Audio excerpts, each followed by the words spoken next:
JJ, can you give me, is Leah good over there? Yeah, we're good. Yeah, Leah's good.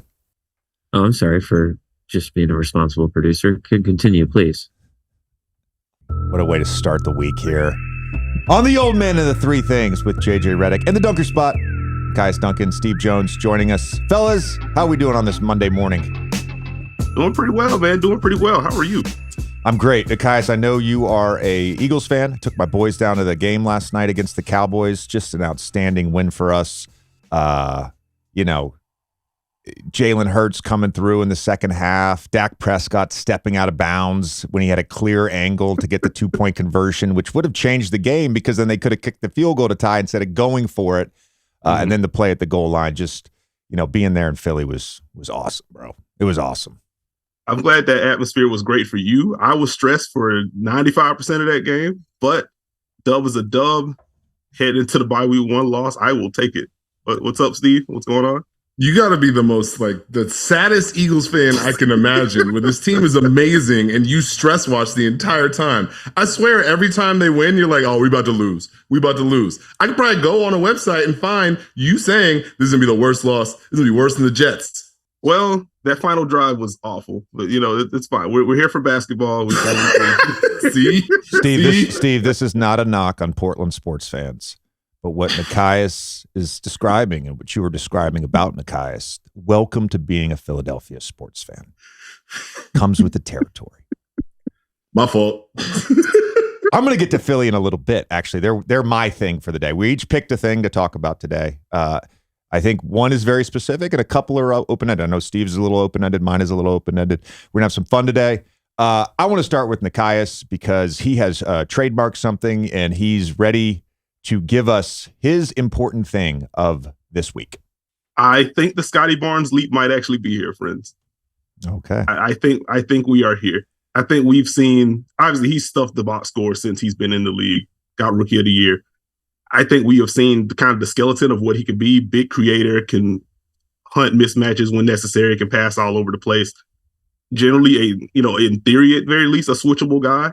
But now we have seen a better defensive role for him, less on guards, more defending bigger players. We're seeing the help side instincts really pop for him in a way that he has been able to showcase consistently throughout his career. So the defense has been fun.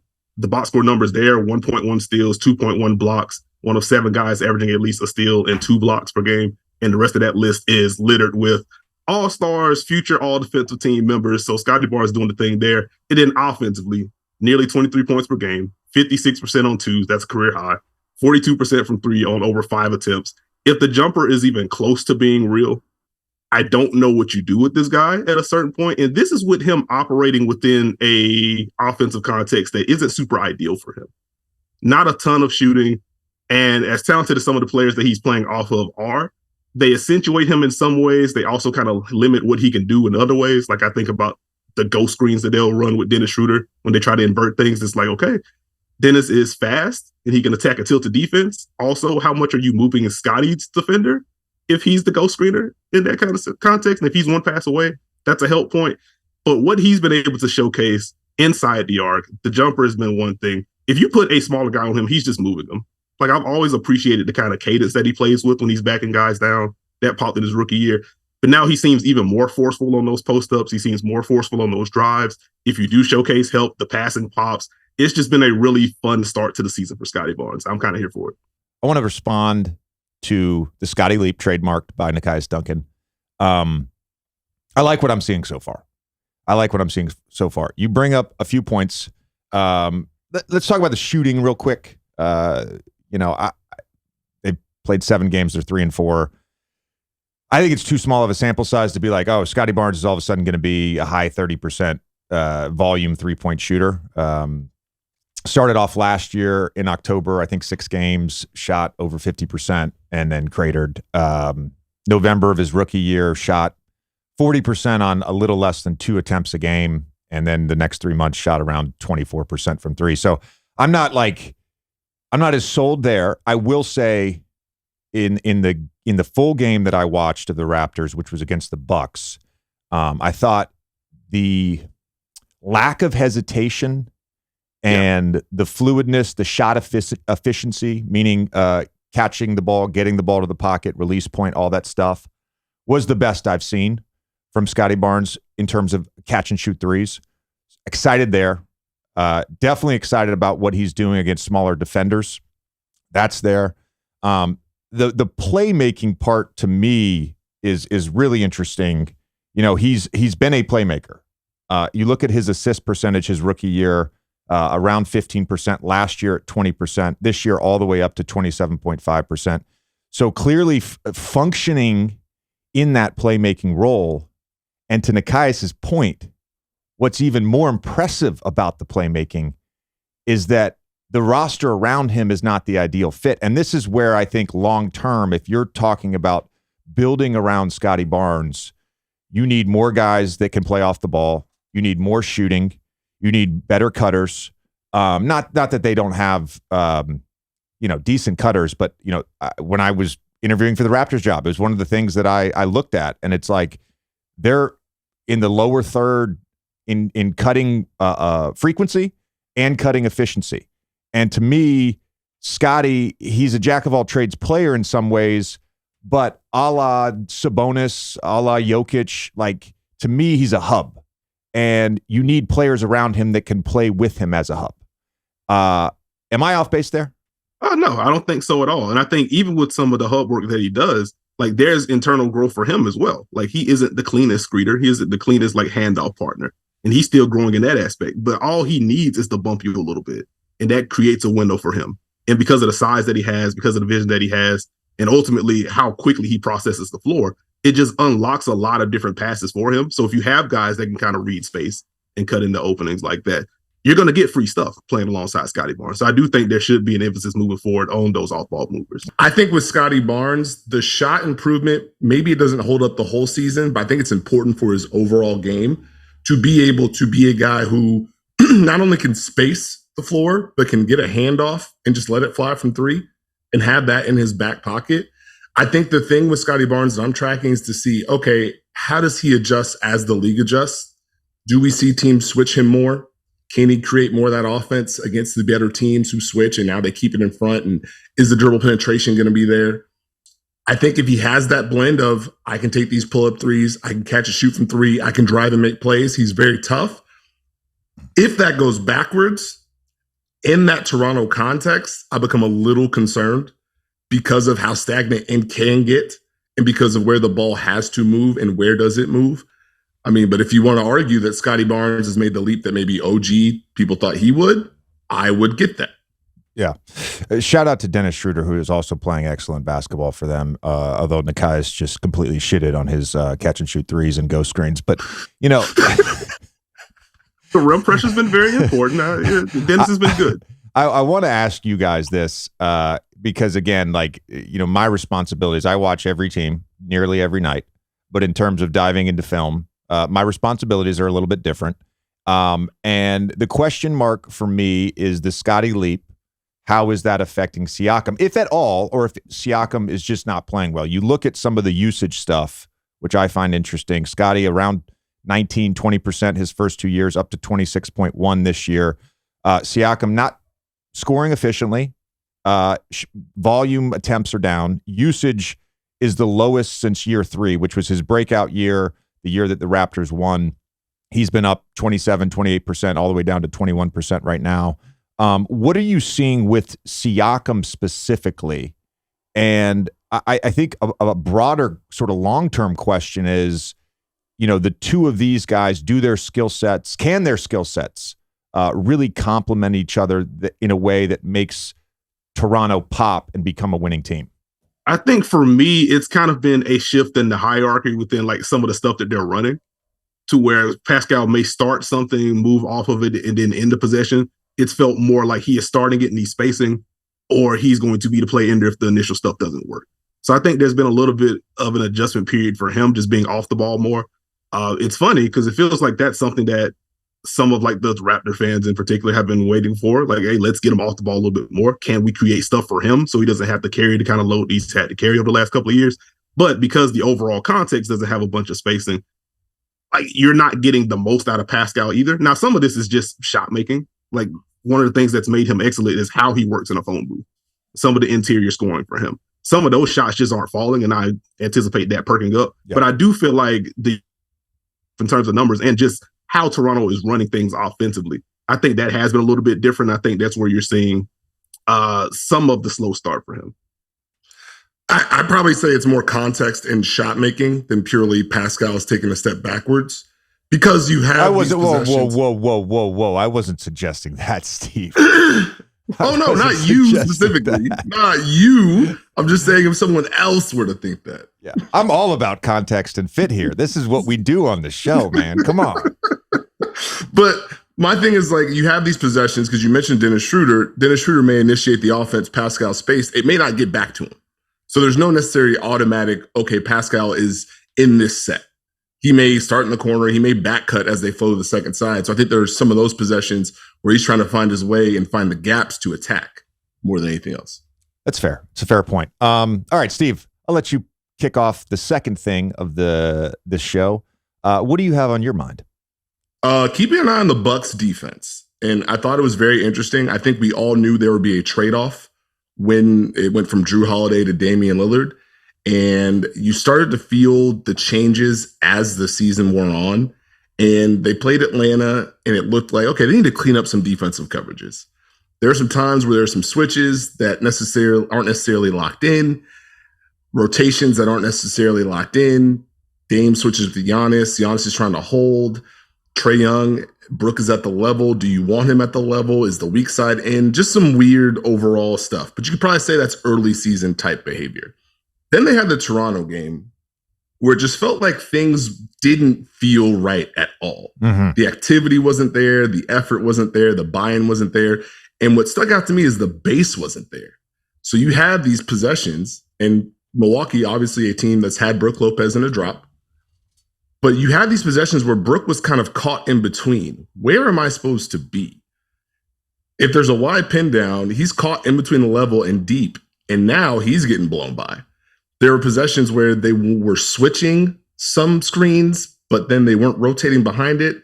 There was an uncertainty behind it, and it just didn't feel like them, and that was where I started to go, oh, this is concerning. And then Giannis, I think after the game, was like, hey, we need to have some tough conversations. Defensively, we can't take everything away. And then magically, they play the Knicks to start the in-season tournament, and guess what? They're back in. Brooks in a drop. How did that turn out for Brook, by the way? He looked like a different guy. My thing with Brook is obviously, we've seen the elite defense he brought last year. He can do a lot of things defensively. I think it's just a certainty of knowing, okay, this is my role. This is my responsibility. This is why I may need to be in a drop, or I come up to the level. There's a specific reason. They didn't have that in the Toronto game. And so you saw more activity against New York. You saw Malik Beasley navigating screens. You saw Dame navigating screens. You saw more help. It looked positive. But I wanted to tap in with you, JJ, for this. Because I think sometimes we talk about schemes, we talk about X's and O's. There's only so many schemes you can do. How important is buy-in from the players defensively as far as what to do defensively and what happens when it isn't working? Because I know on my end, back a long time ago when I was allowed to coach, you would throw a game plan out there and you would hear the murmurs, and you'd leave a coach's meeting and be like, I don't know about this one, but I got to sell it. So what's the player side when things just aren't right? It's a great question. And I think as it relates to the Bucks, I thought the same thing watching that Toronto film. It was bad, really bad. I threw away my notes from that game because I already because I called because I called Friday's game, so I kind of put all of my notes in prep for that game, threw them away. But I know what I wrote down as I'm watching that game. No structure, no rules, no organization, everything random. You're watching pick and roll coverage. All of a sudden, they're forcing middle. There's no help at the nail. Brooks in no man's land. Defender gets behind him. Next time down, they force middle again on pick and roll, on a side pick and roll. This time, the low man helps off the strong side corner. They don't get rotation. They get an open three. It was so bad and disorganized. It was actually frustrating to watch. Truly frustrating to watch.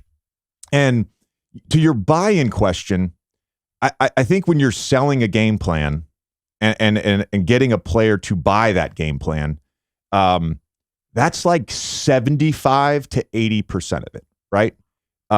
Because especially if you're changing the habits, and that's an important point. You're changing the habits, something that frankly has worked for the Bucks. They've been a top 5 defense consistently with this core group. Obviously they lose Jrue, but then to just change the schemes, particularly with a guy who was in the top 2 or 3 in Defensive Player of the Year voting last year with Brook Lopez, it's a little shocking. So I think buy-in's about 75% of it. The other part of it is, and I had coaches say this all the time, which is, I think, very poignant and very true. It's not just about being in the right coverage. It's not just about being in the right spot. It's the effort after that, right? So you can do the game plan right, but if it's not 100% effort, it's not going to work. An easy example of that. Remember my first year with the Clippers. We play the Lakers on opening night, and we're going to down all side pick and rolls. We're going to ice them. We're going to force them down, to the baseline, and none of us were into the ball. And so, yeah, I liked the game plan. We all liked the game plan, but we weren't into the ball. And so they're just zipping the ball around. Steve Blake's, snaking everything, and we lost, right? Next game, hey, guys, we're going to ice everything. This time we're going to be into the fucking ball. All right, that shit works. That shit works, right? So when you talk about like even a simple thing like an X on the backside, an X rotation on the back side, you say, all right, we're going to use the low man, right? We're going to have the big up and we're going to tag with the low man. Well, guess what? The X guy can be there, but if his closeout isn't 100, you're probably giving up an open 3, either on the initial pass to the corner or the swing pass to the wing. So you got to buy in, but then the effort has to be there. But the challenge to me, and it's a great question, Steve, is getting the buy-in. Because I don't think NBA players are stubborn. I think NBA players are smart. And NBA players can recognize if something works and if something doesn't work. And if you have an older group where something has worked consistently for years, and then to change that, there's going to be some growing pains. Another great example of this is my first year in Philly, we had Lloyd Pierce as our defensive coordinator. All right. We played traditional pick and roll defense, traditional help side rotation, top 3 defense. The next year, we implemented something called the Batman scheme, which is we're not helping with the other 3 guys. The 5-man's essentially responsible for everything. Let's not give up threes. Well, guess what? Kemba Walker got 60 on us. Guess what? We weren't in the top 5 in defense. We were like 15th that year. And we have Joel Embiid, Jimmy Butler, and Ben Simmons. Like, we should have been better defensively. And we would go to the coaches and we'd say, hey, why are we forcing pick and rolls middle? It doesn't make sense. Why are we not icing the pick and rolls? And the agreement point was never reached that season. It was never reached. And ultimately, I think it hurt us to a degree. I think when you have players on the defensive end overthinking, we talk about overthinking on offense a lot. When you talk about overthinking on defense, you're going to get beat. If you're at the point where you're like, I literally don't know what I'm supposed to do right now, I'm just guessing, you're fucked. You're fucked. Now, as it relates to the Bucks, I want to go back to this because I want to be fair. I do want to be fair. Talked to Adrian Griffin before the game. He's coming from Toronto, right? Nick Nurse, different defensive strategies, especially with that group based on personnel, correct? Mm-hmm. Yeah. So Adrian Griffin wants a more aggressive defense. Bucks, not great at forcing turnovers. He wants them, you watch these early games. Bobby Portis sometimes blitzing at about 30 feet, right? Got a couple turnovers in a couple games. So he wants the bigs more aggressive, right? What's the byproduct of trying to force more turnovers? You're going to get blown by. They're blow by numbers. Top 5 in the league last year. This year, bottom 5. Going into that game against New York. So there's a trade-off to all this stuff. And in an 82-game season, you have the luxury of figuring out what works with your personnel. And the hope is that Adrian Griffin figures out what works with his personnel. Certainly, the loss of Jrue Holiday would affect blow by numbers. I'm not an idiot. Which is why I think you have to change from an aggressive defense where Jrue is so good to what is our best bet to get a stop? We have Giannis and Brook on the back line. Let's play sound. Let's funnel everything. Let's ice everything. Let's use our size, get the offensive players to the spot we want them, where our size can dictate some of the shot making, some of the decision making. They made that adjustment. I liked what I saw for the most part. Don't get me started on the Bucks offense right now. We're gonna actually. You know what we're gonna do, guys? You know what we're gonna do? The 3.5 things. No, I'm gonna challenge you guys. Shout out to you guys. You guys put an awesome video out on our YouTube channel last week breaking down Luka Doncic and his early season success. I want you guys to do a breakdown video of the Bucks spacing on offense because it is god fucking awful. It's awful. And as a basketball fan, it's actually frustrating to watch. Okay. That's where I'm at with the Bucks right now. That's where I'm at. One thing I want to say, I want to give a little credit where credit's due. You guys saw this. You know, you get down the stretch, the Knicks trying to force the Jalen Brunson, Damian Lillard matchup. Jalen had it going. Those last few minutes, Dame got 2 key stops, right? He gets the block from behind, and then he forces Jalen into a tough fall away from about 9-10 feet that misses off the backboard. Dame got the stops when it mattered. Dame scored when it mattered. Give credit where credit's due. So he's not the worst defender of all time. Got it. No, I am. Can I just say one other thing? I'm going to say one other thing real quick. I'm going to say one other thing. Because I made a comment during the game about the in-season courts as it related to the Clippers. And it's true. I'm scrolling Twitter one day, 10 days ago, whenever it was, and I see a picture of a court that I've never seen before. And I noticed that it says, Clips on it or whatever. And there's a trophy at half court. And I was legitimately very confused, right? Because we've seen like the courts with the NBA Finals trophy on it or whatever. Mm-hmm. And so I was just confused because the Clippers had never won a trophy. And that's a fact. And I also admit my culpability in that in the 4 years that I was there. I have no problem admitting that I was part of the problem. Like, that's easy for me to do. And the reaction to that quote from Clippers fans, I'm like, guys, yeah, you don't need to tell me. I know. I was there. I lived it. I was in that locker room after we lost up 3-1 to the Houston Rockets. I know what that feeling's like, all right? It sucks. I know. You don't need to tell me, all right? I've lived it. I still carry it. Still hurts, all right? That's all I'm saying. I'm allowed to make that joke because I was there. That's the point. I want to go real quick to Nekias because I know, Nekias, we had talked yesterday about this concept of buy-in, and you had an ancillary sort of topic you wanted to bring up. So I'm going to let you just dive right into that. Just very quickly, keeping eyes on the Detroit Pistons as you're trying to establish, different culture, things like that. Jaden Ivey, I think, fairly has been seen as like one of the future cornerstones of that franchise, and the minutes have been cut for him. And I think it's been very clear early on, Monty Williams wants to establish a base defensively. He wants guys that will execute their jobs on and off the ball. And as talented as Jaden Ivey is, the defense part has been a bit of a problem for him early in his career. Like, he's a guard, that's expected. It's not a big red flag, but that's kind of been what it is. And so for me, I just kind of wonder how you, just in general, how you strike the balance between this is a guy, but also we need to establish these principles. And how does the buy-in wane if you're a guy like Jaden Ivey and you're seeing like Marcus Sasser getting more minutes than you in key spots? Or you have Killian Hayes starting ahead of you, who is objectively he's just a flat out better defender than Jaden is. But then you look at the other end of some of the spacing issues and just the overall lack of scoring punch for Killian on a consistent basis. Like, how do you kind of internalize that? And how do you work through that? Yeah, it's a great question. And I can only speak from personal experience because I lived it to a degree, particularly with Stan Van Gundy.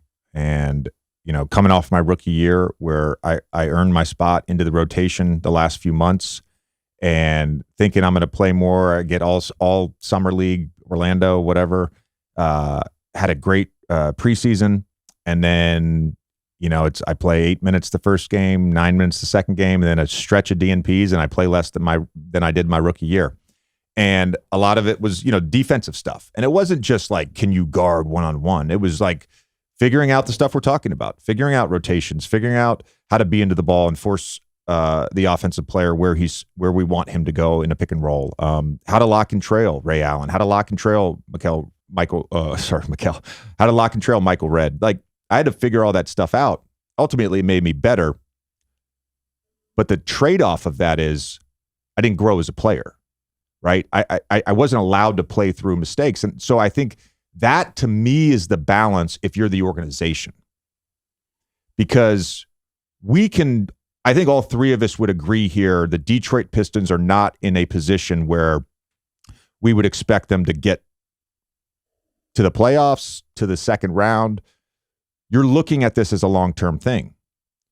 So the trade-off is, yeah, we want him to learn the right habits, but can we give him the freedom to learn those habits in real time in a game? And that's where Monty Williams and every NBA coach has a difficult task, right? Monty wants to win. Monty wants to teach. Monty wants these young players to grow.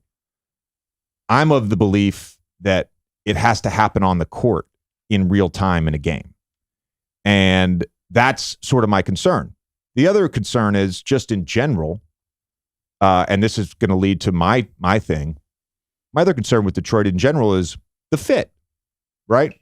I think ultimately, if you're spending a top pick and then a top 5 pick on 2 players within the span of 3 seasons, you have to figure out, do these guys actually fit together, right? That's a lot of draft equity to not give them the chance to grow together. They didn't have that luxury last year because of Cade's injury. So I get what you're saying about Killian Hayes. I agree with that. But ultimately, you spent draft equity on this guy. You've got to figure out if he fits with Cade. I guess even then, like, that kind of goes into coaching staff versus like front office type synergy, right? Because Detroit spent a lot of draft equity into Jaden Ivey. Monty Williams didn't. Correct. And he was given this massive contract. Like, do you want me to fix this or not? Did you see Detroit's defensive film last year or not? Let me do my thing. So I just wonder, like, what those conversations are like. I just wonder how long it goes, because I could buy into, hey, you have more freedom with the second unit. You can kind of work on some of these defensive things. You can do your thing offensively, but that probably shouldn't be his lane. And then if he's looking at a rookie playing some of these minutes over him, now you might start to feel a type of way. So how long does this go on for? Because bigger picture, you need him to play with Cade, as JJ said. You need to know what you have so you can get to the next step. And the last year, you didn't have Cade. And if you have this year where you walk away not knowing how good Jaden and Cade are together, what have you accomplished? But for me, I think Coach Monty is looking at it like, I want to set this culture. I don't want to hand anything out. I don't want us to be a situation where you're entitled to minutes.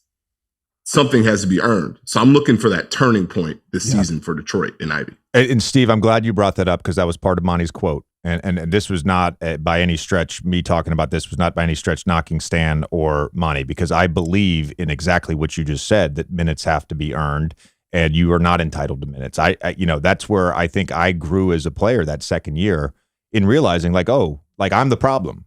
I've got to get better. I've got to get in the weight room. I've got to change my body. I've got to get quicker. I've got to be faster. Like I had to make that realization, and it was an important one because it set the stage for the rest of my career. And Jaden Ivey, rather than playing victim here, needs to buy in to whatever Monty's telling him. Like, you want me to earn minutes? I'm going to do exactly what you tell me to do. It's an important point, Steve, and I'm glad you brought that up. My thing is very broad, but also very specific. I want to talk about the Bulls and the Sixers, and maybe to an extent bring back the Raptors. You know, I talk about like fit all the time. I think anybody who has followed this podcast, anybody who's listened to my commentary the last 2 years on First Take, would probably label me as anti-super team. Anti-big three. I am very much a fan of growing a roster organically through the draft, having players whose skill sets fit each other. And I think about like the Bulls, who have, I think, 3 of the most skilled offensive players in the NBA, in Vucevic, DeMar DeRozan, Zach LaVine. Obviously, Zach was coming back from injury last year. That was a team that was 24th in offensive efficiency. This year, bottom 5 in offensive efficiency so far through 7 games, 2-5. Bottom 5 in assist percentage, bottom 5 in effective field goal percentage. You have to question at some point, like, how do these pieces fit? Now, I think ultimately when you look at the Bulls and this roster and what has happened since Lonzo Ball got hurt, it's pretty clear Lonzo potentially is that link, that glue that kind of binds these other talents together. They don't have it. Great. Look at the Sixers this year with Nick Nurse. They're 4-1. You got a top 5 offense, top 5 defense. Embiid, Maxey, Tobias Harris, Kelly Oubre Jr., all 4 have over 100 points through 5 games, all 4 shooting north of 44%. It's the first time in NBA history that a quartet has each had 100 points and shot over 40% from 3 in any span of 5 games. To me, it's fit, it's style of play and all of that. And so a broader point I want to make up and a question I want to ask you guys, because Philly still has now with the Harden trade some equity. They have some expiring contracts. I would expect them to be active. Bulls are a team that probably a lot of people are monitoring. Raptors, another team. In your guys' opinion, what gets the Sixers closer to a championship?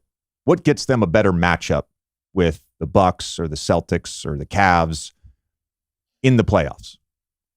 Trading that draft equity for Siakam or Zach LaVine, or trading that draft equity and expiring contracts for Alex Caruso or OG? It's a legitimate question. Are you sitting on that one, Nekias? Because I can go real quick. I'll let you go. Yeah, let me think a little bit. It's the one thing that always stood out to me is how the Harden trade happened, and then immediately we went to Zach LaVine rumors. And my first thought was, how much does that help or change the Sixers? That's not a shot at Zach LaVine. It's not. This is not a shot at Zach at all. This is not a shot at Zach at all.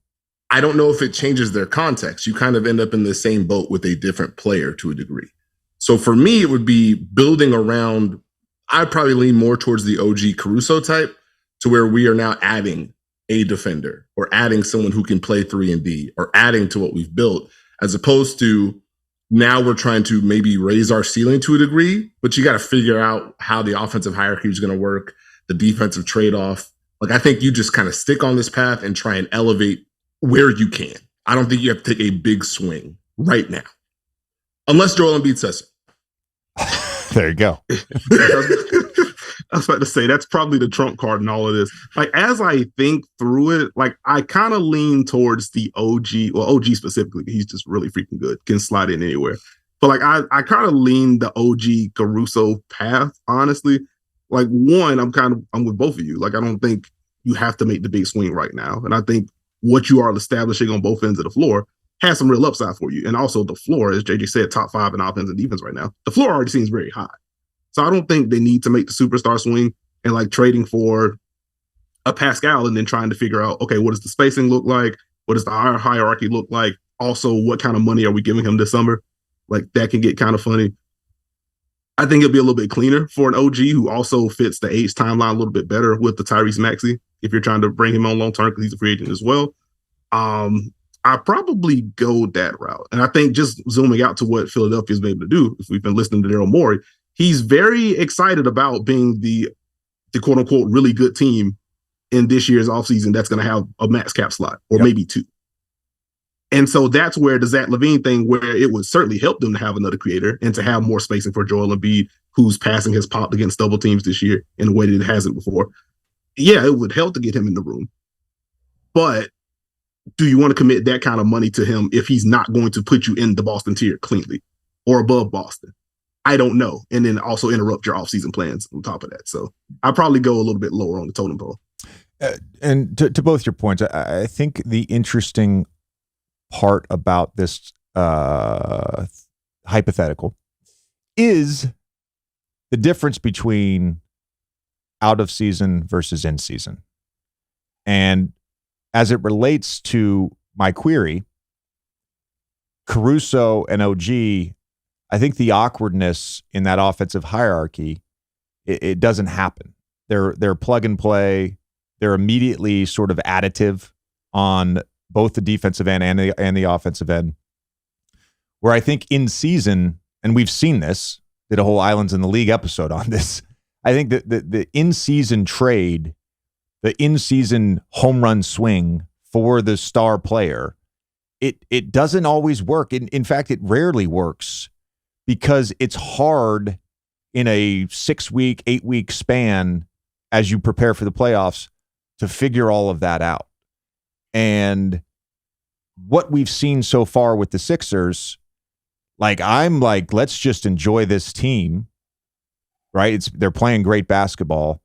And to me, it's more, how do we add to what we already have versus taking away and maybe changing the offensive ceiling in theory and getting another star player, right? Because whether it's the trade deadline or whether it's the offseason, Philly has a lot of flexibility in terms of what they can go and get.